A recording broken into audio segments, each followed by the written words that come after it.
Bonjour, je suis Danilo Duchesne et je souhaite la bienvenue sur le Rendez-vous Marketing, le podcast 100% dédié à l'acquisition en ligne. Qu'elle se fasse via les médias sociaux, la publicité en ligne ou le contenu, vous trouverez sur ce podcast des astuces, des bonnes pratiques et des stratégies déjà appliquées par des consultants spécialisés, agences et marques à succès pour booster votre acquisition.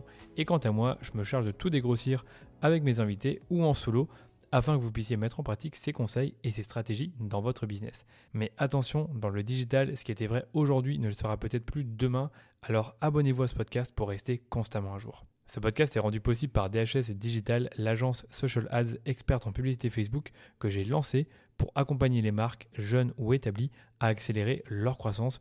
Pour y arriver, on a développé une approche de la publicité qui combine expertise des leviers Social Ads, expertise créa et conseils stratégiques pour l'e-commerce.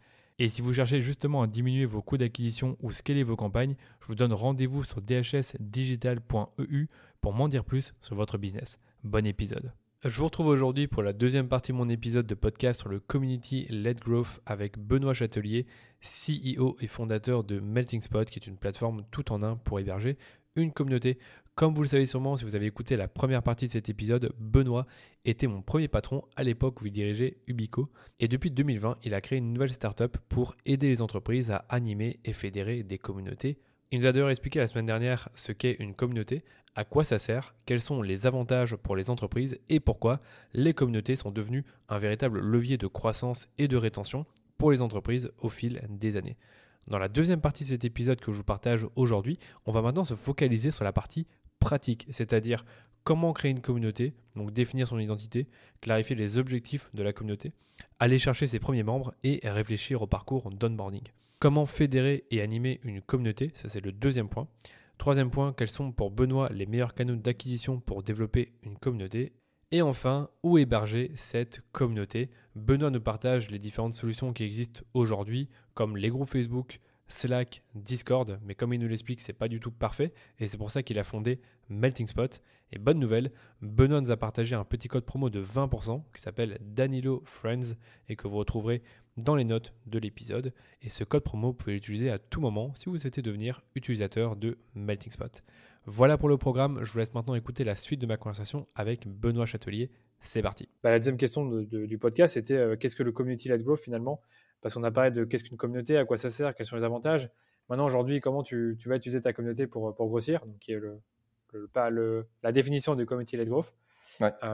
Peux-tu nous en dire plus là-dessus? Ouais, bien sûr, avec plaisir. Le Community Led Growth, donc c'est vraiment une stratégie, une tactique marketing qui émerge aujourd'hui, qui vient un peu dans la foulée du Sales Led Growth, du Product Led Growth. Donc aujourd'hui, on parle de Community Led Growth. Le principe, c'est de faire de la communauté ou de ces communautés le moteur de ta croissance et de ton développement. La croissance, le développement, ça peut être la croissance de ton chiffre d'affaires, de tes canaux d'acquisition, ça peut être le développement de ton produit, l'amélioration de ton produit. Bref, avec le Community-Led Growth, tu vas utiliser tes communautés dans le but d'accélérer ta croissance. Okay. On parle aussi de Community-Led Product, donc les produits qui sont vraiment Community-Led, Oui. c'est-à-dire Drivé par la voilà, tout entier structuré, organisé autour de la communauté. Donc le Community-Led Growth, c'est ça, c'est une stratégie de croissance qui met la communauté au cœur de tout. Okay. Donc c'est des tendances qu'on voit aujourd'hui. Il y a des chartes des entreprises Community-Led qui se lancent. Il y a les belles startups américaines comme Notion, Slack, Oui. anglaises comme Opin ou Figma. Toutes ces startups sont community-led à la base. Donc, elles ont toutes, en fait, très tôt, Asana aussi, on a reçu récemment sur un de nos événements le Head of Community d'Asana. Et en fait, c'est hyper intéressant de voir comment les communautés sont au cœur vraiment de la construction de leurs produits, de leur développement de leur canaux d'acquisition, etc. C'est bluffant. Donc, c'est ça le community de growth. Ouais, d'accord. On a beaucoup d'e-commerçants qui nous écoutent et je veux quand même l'ajouter. J'ai reçu pas mal d'e-commerçants sur le podcast qui m'ont donné des témoignages de ce type-là. Ah oui, on a co-créé un produit avec notre communauté, ou on a eu cette idée de produit grâce à notre communauté, notamment Spring, que j'ai reçu récemment, une boîte qui va révolutionner le monde de la lessive avec vraiment des des packaging totalement différents, un mode de fonctionnement différent à l'abonnement pour recevoir en fait tes lessives chez toi, que ce soit pour le lave-vaisselle, pour laver tes vêtements et plein d'autres choses comme ça. Et eux, je sais qu'une partie de leurs produits ou des parfums qu'ils vont avoir pour les lessives sont directement issus des idées de leur communauté. Donc, je le répète, c'est pas que pour le SaaS, c'est pas pour que les startups, c'est aussi pour les e-commerçants. Ouais, tout à fait. Tu as Respire aussi, Respire, j'ai fait le dire. Qui est community-led, hein, Clairement. elle le revendique. Ouais, elle le revendique aussi. Il y a un autre modèle dont tu parlais dans un podcast que j'ai écouté de toi, hein. J'ai un peu fait mes recherches avant ce podcast, et tu parlais du modèle Spaces pour définir la valeur business d'une communauté. J'aimerais bien qu'on revienne dessus parce que je trouve ça intéressant. Ça résumait finalement assez bien ce que tu as dit là, et je pense que pour les gens qui nous écoutent, ça les aidera à mieux comprendre justement la valeur de leur communauté et de comment en faire un atout pour grossir. Ouais, Spaces, alors c'est pas de nous, j'ai oublié d'ailleurs son nom, mais c'est le patron de CMX aux États-Unis qui a inventé ce canevas, ce schéma en fait qui permet de catégoriser les communautés. Donc avec cet acronyme Spaces. Le S veut dire support et regroupe toutes les communautés qui visent toutes les communautés d'utilisateurs, donc dont l'objectif va être de réduire les coûts de support grâce à une communauté donc de membres, d'utilisateurs qui vont s'entraider, qui vont répondre aux questions des autres, qui vont dire il y en a un qui va dire je sais pas trop comment faire ci, et puis quelqu'un dans la communauté qui n'est pas un customer success de la boîte en question va pouvoir lui envoyer un tuto, un loom de comment faire, etc. Donc ça c'est des communautés qui fonctionnent très très bien, qui existent depuis longtemps déjà, mais qui est les communautés de support. Les communautés de produits, là aussi c'est quelque chose qu'on voit de plus en plus, donc les product-led, les community-led products sont de plus en plus nombreux. Donc On l'idée va dire c'est de Notion, tester des Asana. idées, voilà, tester des idées, valider une roadmap, prioriser une roadmap, faire émerger des nouvelles idées, etc. Il y a des communautés dites d'acquisition, donc des communautés de clients et de prospects. Le but, c'est d'éduquer ces prospects autrement qu'en les intégrant à des séquences d'emails ou en leur faisant des séries de webinars. Là les communautés d'acquisition visent vraiment à ce que les prospects puissent discuter entre eux, partager, échanger, etc. Mais j'allais dire, le webinaire, tu peux les faire dans ta communauté, hein. Tu peux Ouais, toujours bien en sûr, faire, mais c'est un des éléments d'animation d'une communauté, mais on va dire que j'ouvre une parenthèse sur le webinaire, beaucoup organisent aujourd'hui des webinaires sans savoir qu'en réalité, ils animent une communauté en organisant des webinaires. oui, je vois. Et du coup, en faisant un peu que la moitié du job. C'est dommage parce qu'en fait, quand ils font de l'acquisition pour un webinaire, mettons qu'il y ait 300 personnes qui viennent, qui s'inscrivent, ces 300 personnes, c'est un peu comme tout à l'heure, on disait, les 300 personnes qui téléchargent un livre blanc. Quand on participe à un webinaire, automatiquement, on doit rentrer dans une communauté et on doit être animé à ce titre-là dans la communauté. Faut pas voir le webinaire comme quelque chose de ponctuel et d'isolé, en silo. Le webinaire, c'est vraiment un élément d'animation d'une communauté, un temps fort en fait de la communauté et qu'il faut répéter en effet. Mais c'est pas quelque chose qui fonctionne en silo avec à chaque fois je fais l'acquisition pour ce webinaire et puis Oui, à puis chaque fois que je fais un webinaire, je relance une acquisition. Parfois, je vais faire l'acquisition, etc. Donc ça c'est voilà, c'est un peu dommage et je pense que c'est une évolution qui est en train de se faire. Le webinaire est en train d'être de plus en plus perçu comme un élément d'animation de communauté et pas juste un événement ponctuel qui permet de créer un momentum dans sa stratégie d'acquisition. Okay. Ouais. Donc les communautés d'acquisition, pour revenir à Spaces, le C, c'est les communautés dites de contribution qui vont permettre de faire créer du produit par les membres de la communauté. Il y a des gens comme ça, des membres et des communautés dont les membres produisent des contenus et les mettent à disposition de toute la communauté, et y compris la marque. Donc c'est hyper intéressant. Ensuite, on a des communautés dites d'engagement et des communautés de succès, success. Bon, typiquement, la communauté de success vise à faire adopter plus rapidement ton produit ou permettre à tes membres de réussir leur onboarding sur ton produit. C'est un peu plus anecdotique. Mais les Ouais. 4 premières communautés, support, produit, acquisition, contribution, sont vraiment des communautés qui deviennent de plus en plus mainstream aujourd'hui. Ouais, question triviale, est-ce qu'une communauté peut avoir deux objectifs? Donc par exemple une communauté d'acquisition qui en réalité t'aide aussi à développer ton produit, par exemple. Ou alors c'est plutôt deux communautés distinctes.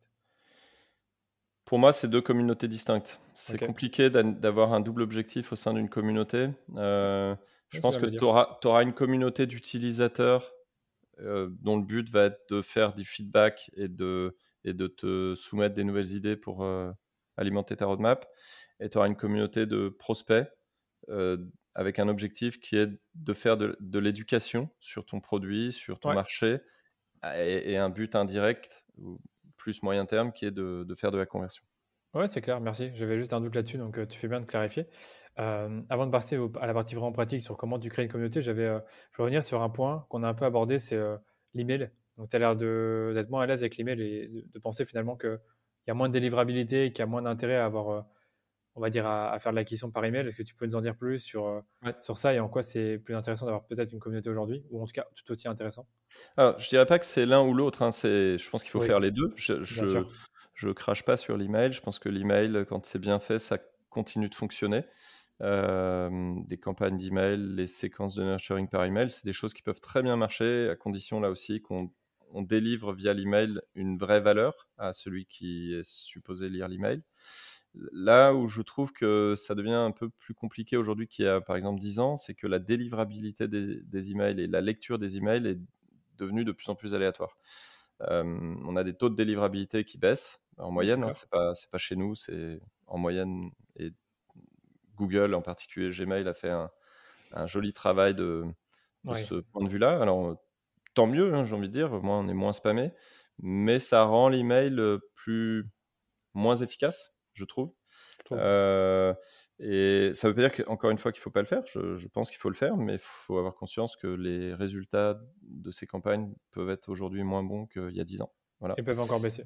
Et pourront baisser. Là où je trouve, là, après, c'est vraiment plus un constat et une intuition, c'est que je trouve que les gens en ont marre de recevoir des emails, et en particulier des emails non sollicités, et que je pense que c'est un peu le début de la fin. Voilà, je pense qu'aujourd'hui, il faut réinventer un peu cette technique marketing. Donc, il faut le faire encore aujourd'hui, mais je dirais qu'il faut anticiper peut-être ce qui va se passer d'ici 5 ans. Et en tout cas, je pense que typiquement, animer une communauté permet de notifier et d'animer, enfin, de communiquer des informations aux membres de sa communauté autrement que par email, ce qui est, voilà, c'est un nouveau touchpoint à minima et peut-être une alternative à l'email à moyen long terme.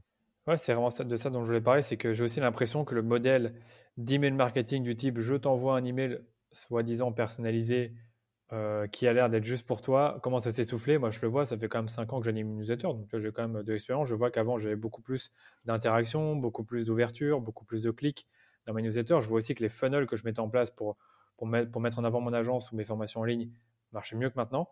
Donc j'ai aussi l'impression que ça s'essouffle tout doucement.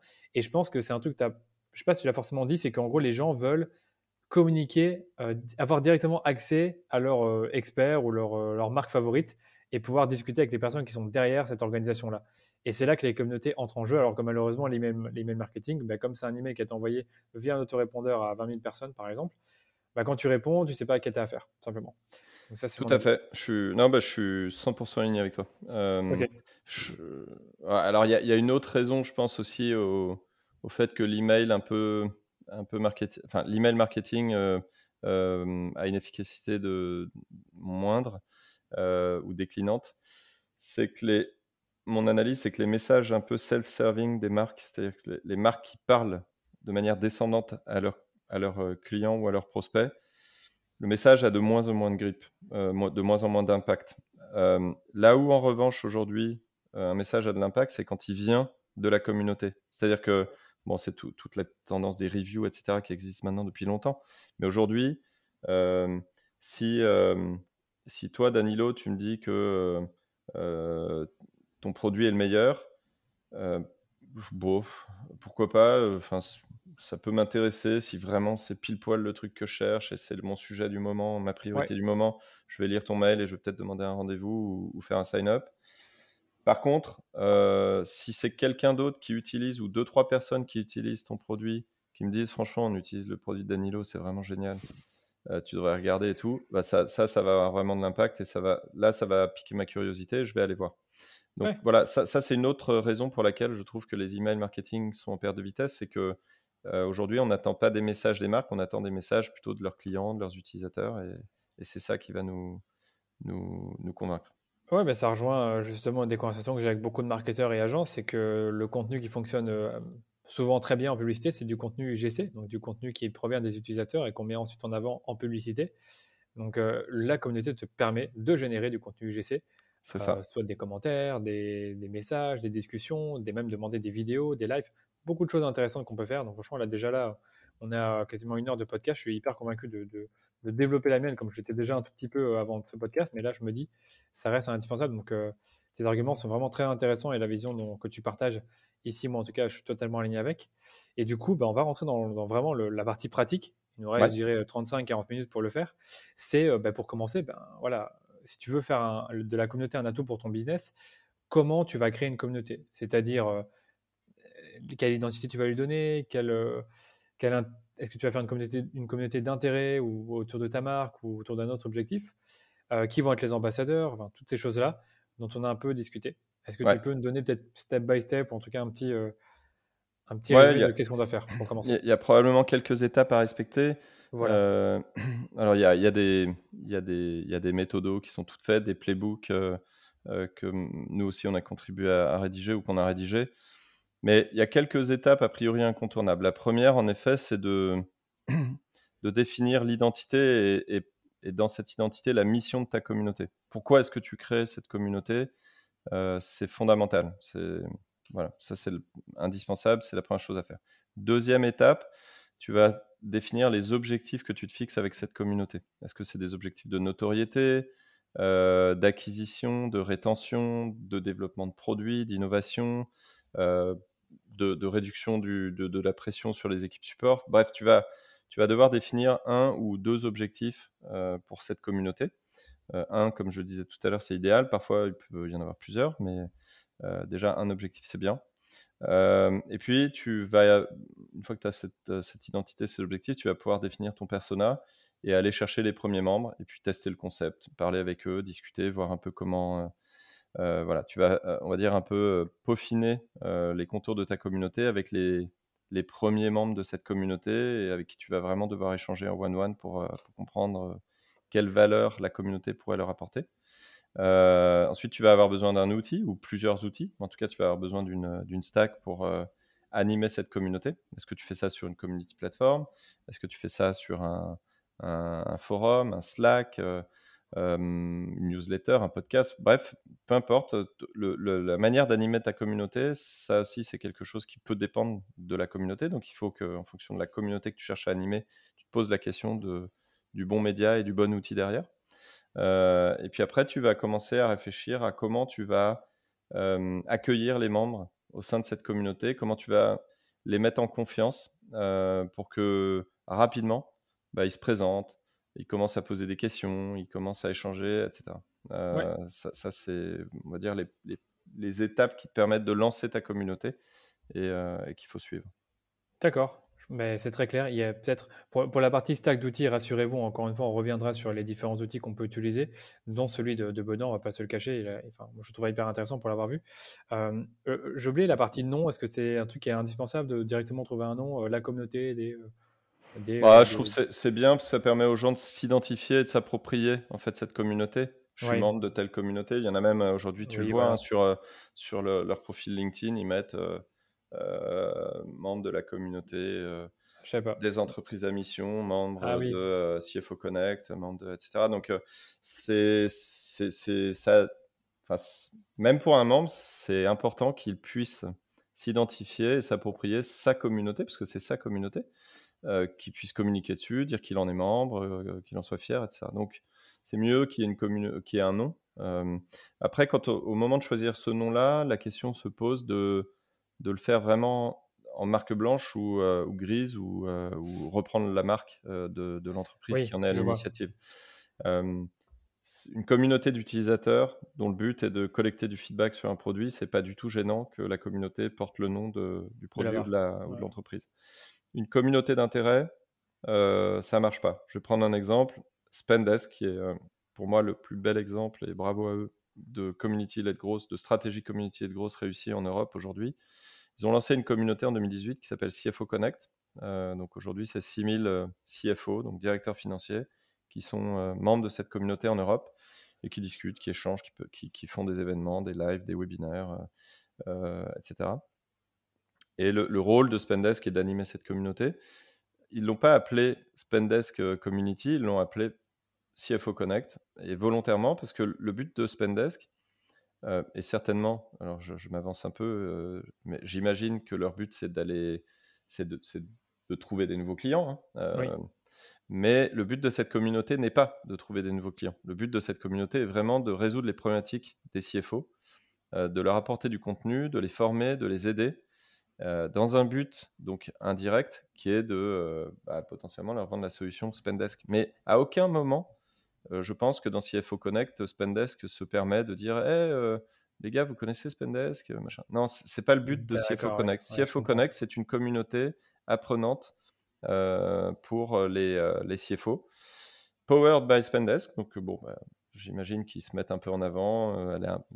Voilà, j'allais On voit dire. un peu du Spendesk, mais c'est pas Spendesk. Et ça, c'est vraiment important. Je pense que des communautés qui se lancent aujourd'hui réfléchissent à leur branding de manière à ne pas faire peur et ne pas avoir l'air de créer une communauté qui est en fait le bras armé commercial de l'entreprise.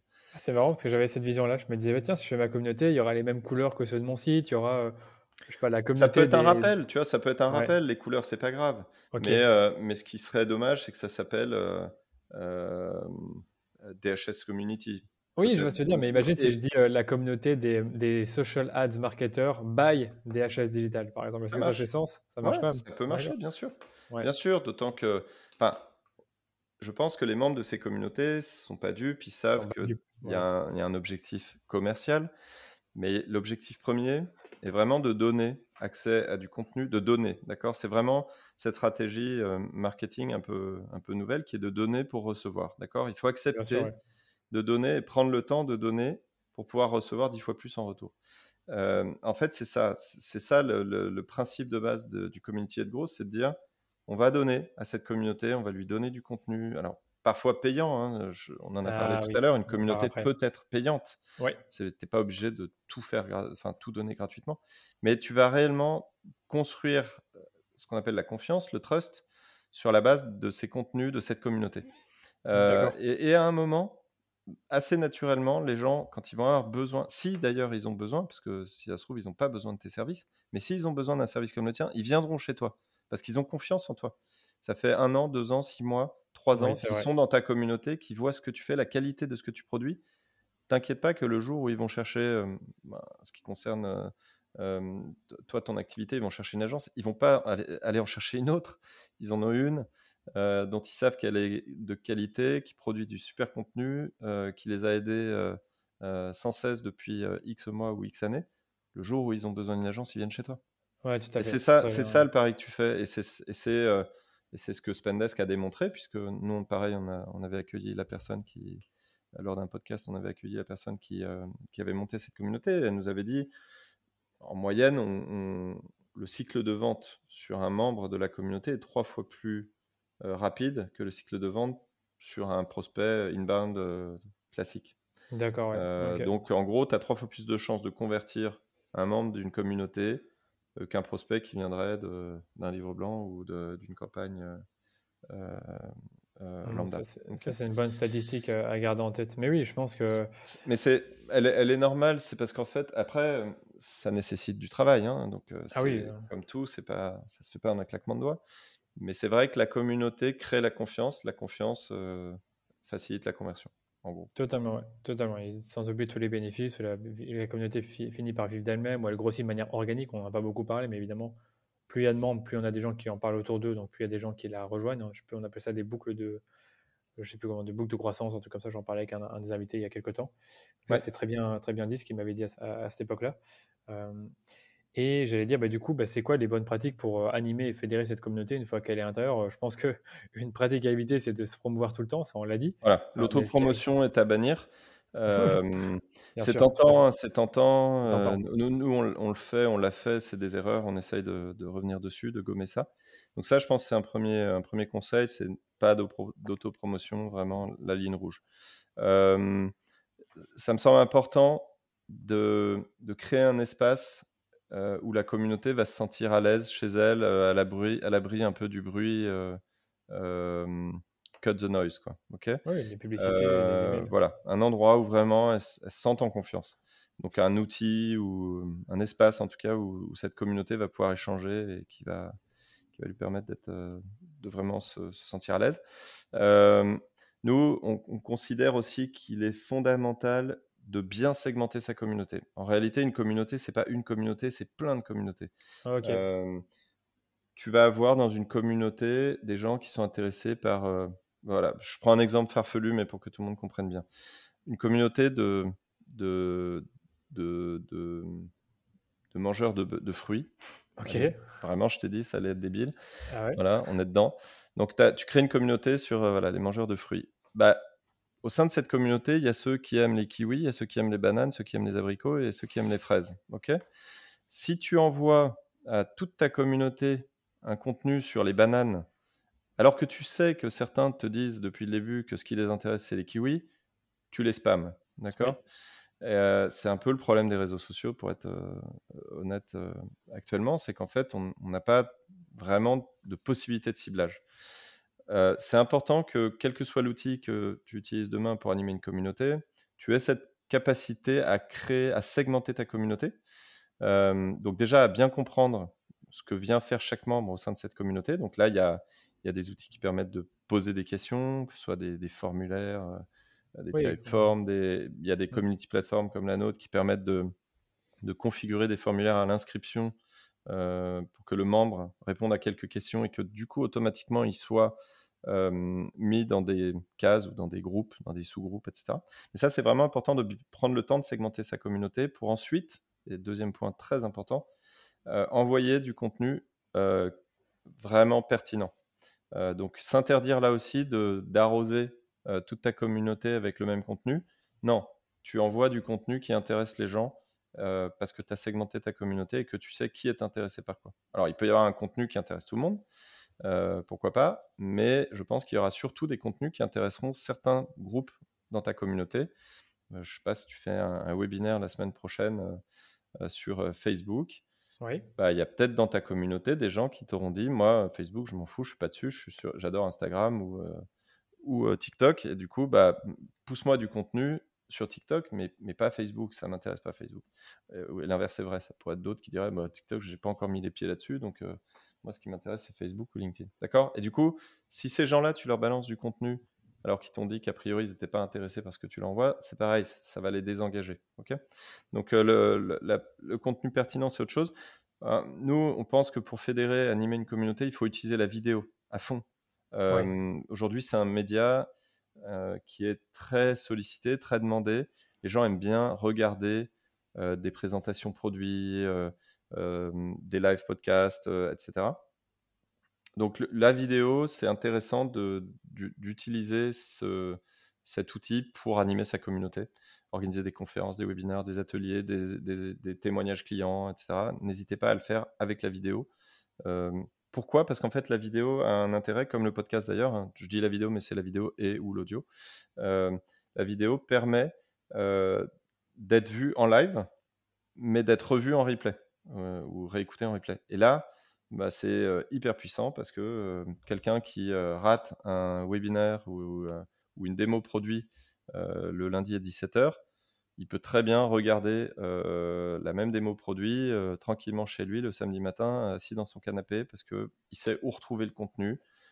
C'est dans la communauté, sur tel outil, il va le retrouver en 2 clics et il va regarder la démo qu'il avait ratée lundi dernier. Ok. Donc la vidéo, génial, super format à utiliser.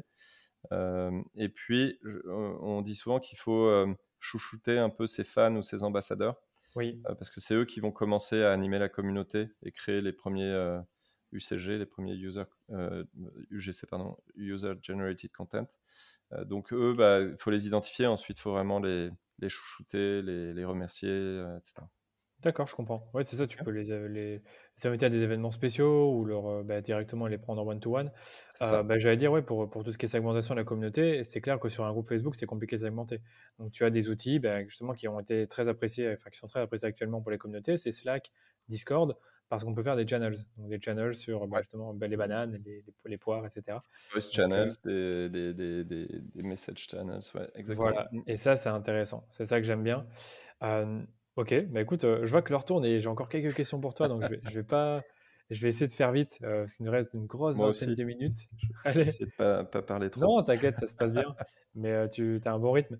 En fait, j'allais te dire, c'est que pendant que tu parlais, il y a un truc qui me venait en tête, c'est de me dire, mais en fait, imagine tout le monde a une communauté. Moi, j'en ai une, toi, t'en as une.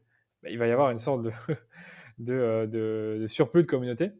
Et donc, du coup, évidemment, les communautés qui vont réussir, qui vont perdurer, sont des communautés qui ont du succès. Donc, en Mm. gros, qui font que les gens ont envie de revenir dedans et ont envie d'y passer du temps. Donc, du coup, qu'est-ce que les communautés qui ont du succès ont en commun? Parce que je veux que les gens qui puissent commencer à créer leur communauté puissent savoir, en gros, qu'est-ce qui leur permettra de se démarquer et d'avoir du succès. Ouais. Eh ben, je pense que tu as un peu la réponse dans la question. Il faut se démarquer. Non, mais Oui, ouais, tu je as vois. raison. C'est vrai que si demain tout le monde crée sa communauté, il va y avoir plein de communautés. C'est Euh, ça. ce qui va faire la différence, c'est que on ne va être dans des communautés, on ne va rester dans des communautés que si elles nous apprennent des choses Tout à fait, ouais. sur des points précis.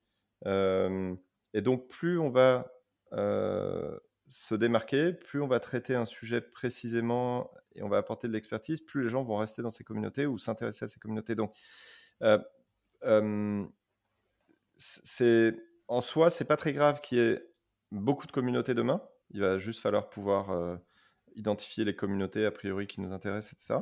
Ok. Mais il faut que les communautés soient pas trop généralistes. Sinon, en effet, on va rien D'accord, ouais. apprendre. Ouais. D'accord? Donc, il faut qu'il y ait des communautés. Par exemple, nous, on a une communauté chez Melting Spot. On développe une communauté sur le Community-led Growth, Ok. justement, pour essayer de vraiment expliquer aux gens comment faire, comment se lancer, etc. Donc, on fait des interviews avec des animateurs de communauté, des community builders un peu aux quatre coins de la planète. On accueille des gens d'UpSpot, Asana, etc. On essaie de comprendre comment eux animent leur communauté pour éduquer, aider ceux qui nous écoutent à se lancer et à le faire. Mais on pourrait imaginer que demain, il y a une communauté qui soit vraiment dédiée au community-led growth dans le SaaS, ou une autre qui soit Oui. dédiée au community-led growth dans le e-commerce. Et c'est très bien. Et en fait, du coup, c'est vrai que la nôtre, community-led growth au sens un peu trop général, peut-être perdra un peu de son intérêt pour des gens qui sont très SaaS et qui veulent que du SaaS, quoi. Parce qu'en fait, Ok, ouais. quand on leur sert du contenu sur des choses qui sont pas SaaS, ça les intéresse pas. Donc, pour bien réussir, je pense qu'il faut bien définir son identité, ses objectifs, se démarquer. Euh, il faut avoir conscience que la communauté, c'est aussi quelque chose, enfin, c'est un canal ou un média qui est hyper puissant pour justement adresser un marché un peu de niche. L'idée n'est pas d'avoir une communauté avec 50 000 personnes. Bon, Oui, je vois, pourquoi pas, d'accord. mais c'est le cas d'UpSpot, etc. Ok. Euh, mais déjà, une communauté avec 1000, 2000, 3000 personnes, c'est génial. Si tu as 1000, 3000 personnes qui C'est une s'intéressent victoire. vraiment à ce que... Voilà, c'est vraiment des gens, et c'est des ambassadeurs, c'est des gens qui vont aimer ta marque, qui vont parler de toi, etc. Donc, je dis ça parce que c'est un peu... C'est très complémentaire, par exemple, de l'inbound marketing. L'inbound, on fait du contenu souvent pour des marchés profonds et diffus. Ça marche pas l'inbound sur une cible de 2000 personnes, Ouais. c'est a priori pas la bonne idée. La communauté, à l'inverse, peut marcher sur des marchés très profonds et très diffus. C'est-à-dire, il y a des communautés aujourd'hui de plusieurs centaines de milliers de personnes. Ok, pourquoi pas, mais je pense pas qu'il y en ait à terme beaucoup. En revanche, la communauté permet beaucoup plus d'adresser des niches et des marchés de niche. Donc voilà, 2000 D'accord. personnes dans le monde qui sont intéressées par les deux chevaux roses. Je peux créer la communauté des deux chevaux roses et les faire venir sur ma plateforme. Ils seront tous amoureux de la deux chevaux roses. il y en a que 2000 dans le monde, c'est pas grave, ça fait une super communauté. D'accord, c'est compris. Donc en gros, si tu veux réussir, il va falloir d'une manière ou d'une autre nicher ta communauté, quitte à en avoir plusieurs, mais tu dois avoir une communauté de niche pour que les gens se disent, voilà, je veux être dans cette communauté-là parce qu'il n'y en a pas d'autres dans le monde finalement, ou parce qu'il y en a très peu, et que ça m'apporte de la valeur, ça m'apprend des Voilà, choses. Il n'y a pas du contenu sur tout et n'importe quoi. Je pense que c'est un peu résumé le truc, c'est qu'en effet, c'est ça. si tu vas dans une communauté où il y a du contenu dans tous les sens et que ça ne correspond pas du tout à ce que tu veux, ben, tu vas plus y aller. Voilà. Ok, Donc, pas être commercial, pas être intrusif et avoir être des objectifs généraliste. clairs et s'y tenir, quoi. Ouais, D'accord. Bah écoute, j'ai encore deux, trois questions, là, mais il y en a une qui est importante, je pense, pour ceux qui nous écoutent, c'est comment tu fais à amener des membres dans ta communauté? Comment se fait l'acquisition? Comment tu fais ouais, émarger le truc au début? ouais, c'est bon. Souvent, comme je l'ai dit en introduction, la communauté, elle est latente, elle existe déjà. Ça Oui, peut être ton portefeuille de clients, ça peut être tes newsletters, ton tes audience auditeurs, sur les ouais. réseaux sociaux. Donc en fait, l'idée, c'est d'aller la chercher et de D'accord. l'amener là où tu héberges ta communauté, que ce soit Ouais, sur un Slack, un melting spot, peu importe. Ok, tu vas devoir aller chercher une communauté, ton audience qui existe déjà, parce que si normalement tu as déjà une audience.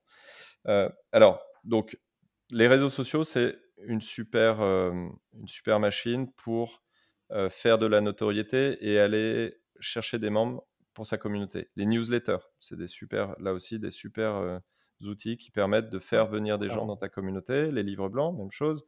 Tu lis un contenu, il est chouette, bah, tu as envie d'avoir accès à d'autres contenus de ce type-là, peut-être échanger avec tes pairs sur ces problématiques. Les podcasts? C'est les podcasts, tout ça, c'est des sujets qui permettent en fait de constituer ta communauté.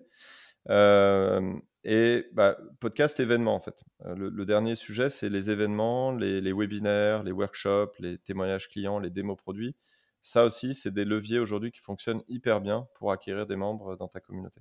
C'est bluffant. Aujourd'hui, si tu fais un événement, tu vas sans trop de difficultés réussir à aller chercher 100, 200, 300 nouveaux membres dans ta communauté. A priori, en tout cas, si l'événement est intéressant et bien organisé, tu vas réussir à faire venir du monde. Donc, voilà, c'est un peu ça les différents canaux Oui, d'acquisition des membres de ta communauté. Il n'y a rien de nouveau sous le soleil. rien de nouveau, ouais. C'est les mêmes canaux que les autres. C'est juste une manière différente ou tu vas essayer de centraliser finalement tous ces gens-là au sein dans ta communauté sur un outil où ils vont pouvoir échanger entre eux, accéder à plus de contenu, etc.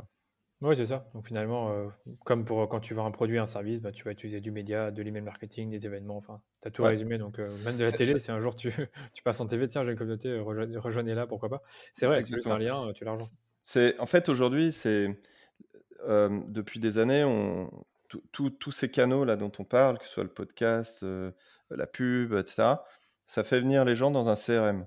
Le problème du CRM, c'est que il permet pas à tous les L'échange. contacts marketing qui tombent dans un CRM d'échanger. Ils sont passifs dans un CRM. On va les activer, on va essayer de les activer. Les équipes commerciales, marketing vont essayer de les activer, de les pousser dans un funnel de conversion. Mais en fait, nous, la communauté, c'est un CRM vivant, quoi. C'est un Tout à fait. CRM qui discute enfin, dont les membres vont pouvoir discuter entre eux. C'est une approche un peu différente. C'est pour ça que je dis c'est faire du marketing un peu différemment. C'est au lieu d'acquérir des gens, des leads et de les mettre dans un CRM et ensuite d'aller les targeter, c'est C'est de dire ça. j'acquiers des leads, je les mets dans une communauté vivante, apprenante, et puis bah, à la fin, ils vont tomber dans mon CRM Ah ouais, avec c'est mon ça. contenu Après, tu peux avoir un fabuleux. CRM en plus. J'allais dire, moi, c'est même pas des leads, c'est des membres. Voilà, on veut des nouveaux Voilà, membres, mais c'est pas ça. forcément des leads. J'allais juste ajouter un truc dans une des questions que j'ai posées tout à l'heure. Pour animer ta communauté et la fédérer, il faut bien évidemment éliminer les éléments perturbateurs. Donc, s'il y a des gens voilà, qui font leur autopromo, qui insultent les gens, bien sûr, Faut les je bloquer. pense qu'il Mm. faut, tu les bloques, tu les élimines. Ouais. Ça coule de Oui, source, tu mais on ne dois, sait tu dois jamais. pouvoir modérer, quel Il que faut soit l'outil que tu modérer, utilises, il faut exactement. pouvoir modérer un peu les contenus. Fixer des règles. Fixer Il des y a règles. beaucoup de communautés qui ont une charte accessible dès la homepage de la communauté et où ils vont expliquer en fait ce que tu as le droit de faire et ce que tu n'as pas le droit de faire. Il y en a même qui disent si tu veux faire de l'autopromo, j'ai créé un channel autopromo. Ouais, Et du coup, tu peux l'utiliser autant que tu veux, mais par contre, tu n'utilises pas les autres channels, quoi. Sinon, ouais, tu es c'est ça. blacklisté. Ok. Donc, Ouais, faut fixer des règles et s'y tenir. Ça, c'est un peu le b.a.-ba du fonctionnement de la communauté. ouais, sur le coup, on l'a pas dit avant, mais là, autant le rajouter, c'est bien. Ouais. Ok, bah écoute, dernière petite question là, vraiment importante, c'est où est-ce que tu vas héberger ta communauté? Parce que bah, quand on voit les différentes solutions qui existent vraiment aujourd'hui, donc moi j'ai parlé de Slack, Discord, Ouais. groupe Facebook et LinkedIn, j'ai pas l'impression que c'est la solution. En tout cas, quels sont des défauts que tu peux nous donner, hein. Moi, je suis pas là pour cracher dessus, mais j'ai Ouais, l'impression que non, il y a qu'il y en deux a. stratégies possibles. La première stratégie, c'est la stratégie multiplateforme, c'est-à-dire que tu vas utiliser tous ces outils quelque part. Pour une raison, enfin voilà, parce que ta communauté s'y prête, donc tu vas utiliser les réseaux sociaux ou un groupe LinkedIn parce que tu arrives à le faire marcher et que tu as déjà Oui, une communauté qui fonctionne sur un groupe LinkedIn. Tu vas peut-être utiliser Slack parce que bah, ta communauté, elle est déjà sur Slack, donc au moins tu ne l'obliges pas à avoir un nouvel outil, ou Teams, ou WhatsApp. Tu vas utiliser une Dropbox ou un Google Drive pour partager des contenus et mettre à disposition tous tes contenus. Bon, et Zoom pour faire des lives. Zoom pour faire des lives ou le Livestorm ou d'autres. Ok, super. Ça, c'est une approche. C'est d'ailleurs l'approche qui s'est un peu généralisée ces derniers, au démarrage, on va dire, du Community Head Growth. Pour moi, et d'après toutes les études qu'on a pu faire, nous, et la market research qu'on a pu faire, c'est pas forcément la bonne solution. Et encore une fois, je généralise pas, mais pour 80% des entreprises, c'est une erreur de multiplier les plateformes. Pas parce que c'est compliqué, parce que souvent, on est capable d'intégrer ces plateformes, de gérer cette multiplicité de plateformes. C'est plutôt que les membres, eux, de ces communautés sont perdus. Je reprends l'exemple tout à l'heure de notre directeur financier qui a raté le webinar intéressant qu'il voulait voir lundi à 17h. Et le samedi, il se dit, tiens, je regarderai bien l'événement. Ah, mais où est-ce que je le retrouve? Il est où déjà ce truc?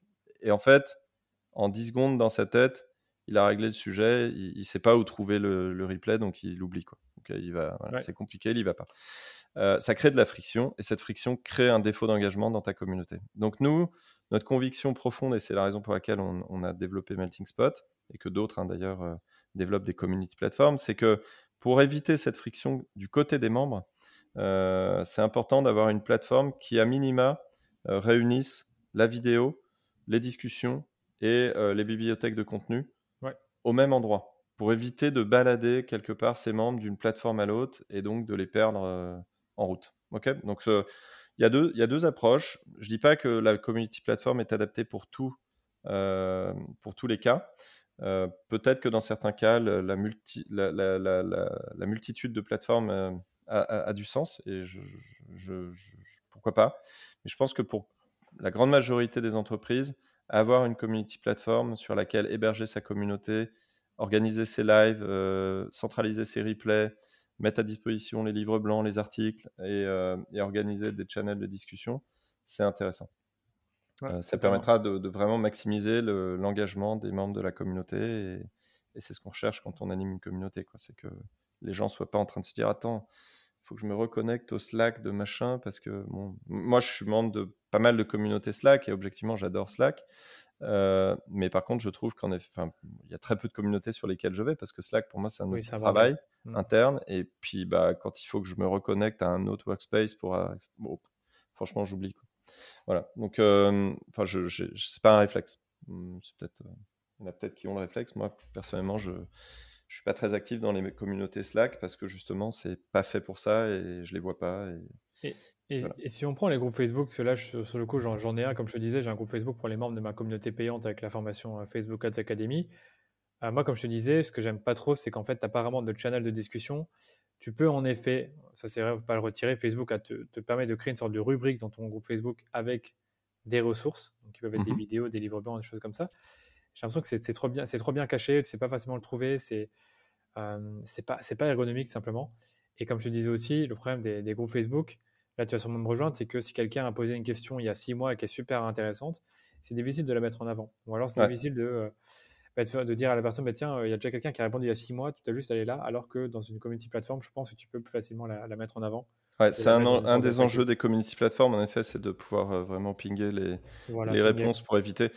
Typiquement, c'est un peu le problème d'un Slack, c'est que quand tu lances une communauté sur un Slack et sur un groupe Facebook, c'est pareil, bah, tout le monde est un peu nouveau. Donc, voilà, la communauté s'emballe, les questions. Voilà. Mais au bout d'un an, 2 ans, c'est bizarre, celui qui vient de rejoindre la communauté, il risque de poser les questions que les autres ont déjà posées il y a 1 an ou il y a Ouais, 2 ans. voilà. Et du coup, il va saouler un peu tout le monde. Et c'est ce qui crée là aussi le désengagement du reste de la communauté qui va dire, bon, C'est En des fait, c'est débutants, quoi. toujours les mêmes trucs. Ouais, Mm. voilà, voilà. Donc ça, c'est un problème et il faut trouver le bon outil pour justement éviter ce type de désagrément. Ouais, et puis même, il y a aussi je trouve les Facebook Live dans les groupes Facebook, c'est pas excellent, hein. D'ailleurs, je pense qu'il y a un truc qui est bête chez eux, je comprendrai jamais, c'est que tu veux faire un Facebook Live dans un groupe, soit tu le fais face cam, ou soit tu le fais en partage écran, tu peux pas faire les deux. C'est quand même bien dommage. Ou alors, imagine, tu veux inviter quelqu'un, très compliqué. Il faut Ouais. avoir un outil externe et tout. Et c'est ça qui m'a toujours frustré dans les groupes Facebook. Les groupes uniques, j'en parle pas parce que je pense pas que tu peux faire grand-chose. Mais je trouve que le groupe Facebook était tellement puissant pour ça, mais Ça aurait que pu. Ouais. ça aurait pu, mais ça n'a pas marché. Et puis après, comme on le sait, sur Facebook, ben, il y a beaucoup de choses qui se passent. Il y a des fils d'actualité, il y a des suggestions, il y a des messengers. Et du coup, Ouais, on est alors distrait. ce qui aurait jamais marché, je pense quand même, c'est parce que c'est pas dans leur modèle euh, même économique, c'est de te donner accès à toute la data dont tu as besoin pour segmenter ta communauté. Ah oui, je Et vois. savoir précisément pourquoi Michel, il est là, en fait. Et du Oui, coup, je comprends. Michel, je le mets dans un groupe où je lui mets une étiquette pour pas l'embêter quand. Voilà. Oui, Ça, c'est pas quelque chose que tu as sur une plateforme de type Facebook, LinkedIn ou autre. Parce qu'en fait, il te donne finalement quand même, il te donne accès à de la data, mais pas de manière aussi précise. D'accord. Tu as toujours quand même un peu l'algorithme qui traîne et qui fait que tu risques de perdre en pertinence par rapport à, encore une fois, à un objectif qui est d'animer une communauté.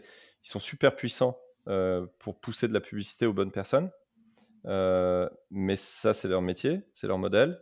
Par contre, l'animation de communauté, c'est pas forcément leur modèle, et du coup, ouais. là-dessus, ils ont pas, ouais, ça reste assez limité, quoi. C'est ça que je disais, c'est qu'ils ont un peu échoué, parce qu'il y a 2-3 ans, ils en parlaient beaucoup en disant ouais, c'est l'avenir de l'internet, les communautés. Maintenant, c'est plus la communauté, c'est le métaverse. Donc c'est ça qui est un peu. Enfin, si je pense que le métaverse c'est une sorte de communauté, mais Ouais. voilà, je trouve que c'est là que je trouve que Facebook c'est un peu cassé la gueule. Faut le dire. Aujourd'hui, ils sont Mhm. beaucoup dans le métaverse, la TikTokisation de la plateforme, les suggestions, les recommandations.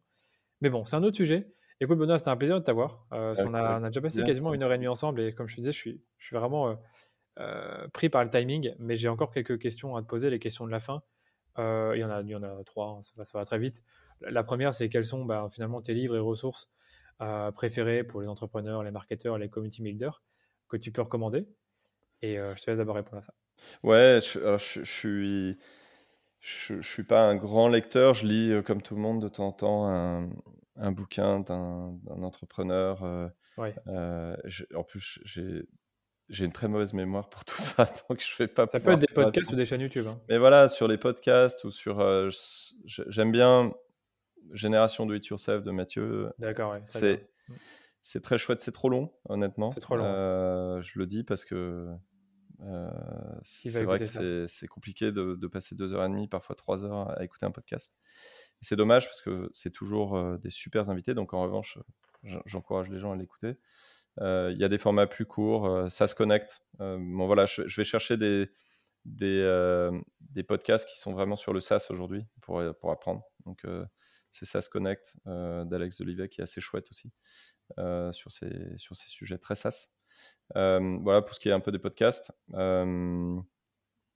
Qu'est-ce que tu voulais que je te Non, il y dise avait les d'autre? livres si tu veux, mais si t'en as pas, Bouquins, t'inquiète. non, franchement, j'ai pas de livres qui me viennent en tête. Il y a Ouais, des bons t'en as pas un qui te vient en bouquins. tête. Ouais, Non, j'en ai, mais surtout, je les comme oublie. je te disais, ouais, j'ai une super mauvaise mémoire sur les livres et les noms des auteurs. Donc, il y a des bouquins. J'ai beaucoup aimé le bouquin du fondateur de Netflix, mais voilà, Ah ben voilà, bah, j'ai ou- j'en ai déjà parlé plein de fois.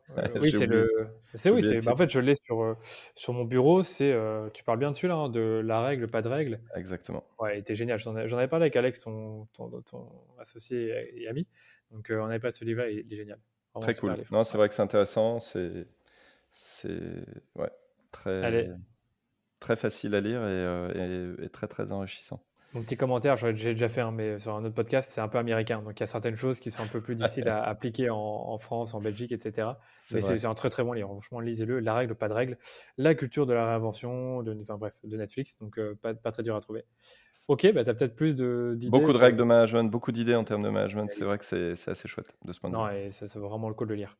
Du coup, deuxième question très rapide, c'est quels sont des 2, 3 outils favoris pour. Là, sur le coup, on pourrait peut-être ramener ça aux communautés, pour gérer une communauté, ce serait intéressant.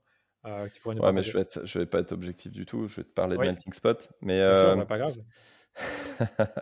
non, sans parler forcément de communauté, je trouve que dans les outils intéressants aujourd'hui, nous qu'on utilise, c'est tous les outils de product management, où il y a eu beaucoup de nouveautés, des linéaires par exemple qu'on utilise, product board, donc pour donner de la visibilité à notre roadmap, y compris à nos clients, les faire voter. Enfin, je trouve qu'il y a eu pas mal d'améliorations sur ces outils-là ces derniers mois et ces dernières années. Donc ça, c'est vraiment très cool.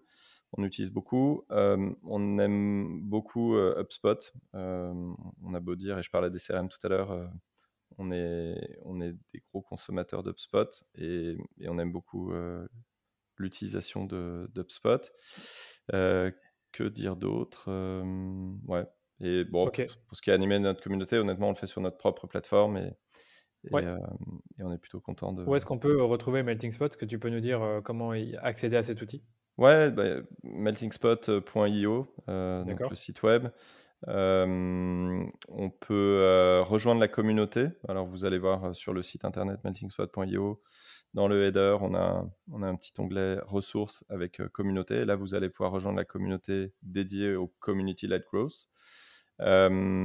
Pour ceux que ça intéresse, je pense qu'on pourra partager un petit promo code spécial Danilo. Je pense Avec plaisir, hein, avec un promo code à mon nom, j'adore ça. Hein. Sans J'adore ça, forcément de on peut le mettre validité dans le temps pour que ceux qui nous écoutent dans quelques semaines ou dans quelques mois puissent en bénéficier. Très bien, oui, on fait ça. On le partagera. Dans les notes de l'épisode, hein, pour ceux qui nous écoutent, c'est souvent comme ça, et je rappellerai peut-être dans l'intro ou la conclusion. Cool. Voilà, et puis pour me joindre, moi, le plus simple, c'est sur LinkedIn. Ok, d'accord, donc Benoît Châtelier, et ok, sur LinkedIn. Bah écoute, tu as répondu à ma dernière question qui était où est-ce qu'on peut te retrouver, donc sur LinkedIn, et c'est parfait, c'est la parfaite conclusion. Je te remercie pour ton temps. Un grand génial. merci, c'était super. Je suis toujours très heureux de parler de tous ces sujets, donc merci pour ton accueil. Ouais, avec plaisir, moi j'ai adoré, j'ai appris plein de choses, donc on te remercie tous, et on te dit à très bientôt. Merci beaucoup Danilo, au revoir.